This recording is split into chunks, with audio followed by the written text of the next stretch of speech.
Assalamualaikum warahmatullahi wabarakatuh. Kepada sahabat-sahabat yang dikasihi, yang dirindui, semoga dalam lindungan Allah dan dimurahkan rezeki. Amin amin rabbal alamin.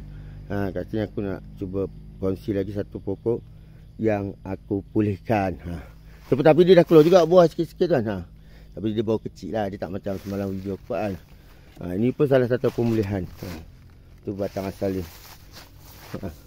Itu pun batang asal dia. Ini kira buah sulung lah ni kawan. Lebih kecil lagi lah, tak apalah, dia baru sikit kan. Baru nak hidup, pokok baru kan. Ataupun dia keluar sikit-sikit lah. Baru sikit-sikit lah. Buat pemulihan tengok, cantik kan, rendah apa semua. Kemungkinan lepas ni lagi banyak dia. Ada satu lagi pokok tu kita tengok.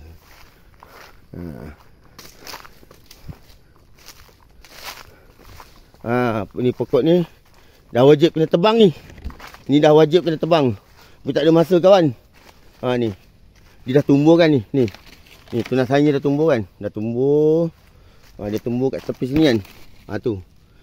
Ni tumbuh kan. Dia dah kena potong. Ni nak kena potong. Tapi potong bukan pakai gaji tangan lah. Jenso. Cabut tangan kawan. Copot tangan ni. Ni sepatutnya pokok ni dah kena tebang. Ni sebab dia dah besar dah ni kawan. Ni kalau dibiarkan nanti dia sengit lah. Bila potong ni, nanti kalau dia dah potong ni kan, kita terpaksa kena tarik tali ni, ikat kat pokok tu kan. Ni kan dia dah sengit sikit kan. Dia dah besar. Ikat kat pokok tu, kita tarik bagi batang, bagi dia tegak balik kan. Ni dah wajib kena potong ni kawan.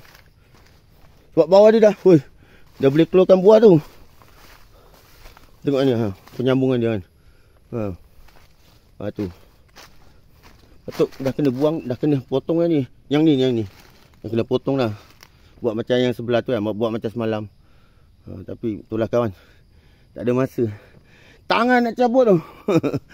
Tak boleh, ni kena pakai jenso kan. Tak boleh. Ni kena pakai jenso. Ni pokok tua dia. Bayangkan kawan, batang besar ni, 10 tahun ke atas. Jatuh. Nak pakai tangan. Itu semua dah. Ni dah wajib lah. Dah wajib kena tebang pokok asalnya bagi dia naik kan. Okeylah sahabat, sampai situ je lah. Doakan saya semoga murah rezeki dan dimudahkan urusannya. Alhamdulillah hari ni kerja tak banyak, jadi saya dapat balik awal. Saya jalan-jalan tengok pokok sama-sama tu. Saya buatlah video kan. Okeylah sahabat, sampai situ je. Semoga ada manfaat tentang perkongsian ini. Semoga korang dimudahkan rezeki dan dipermudahkan segala urusannya. Amin amin rabbal alamin.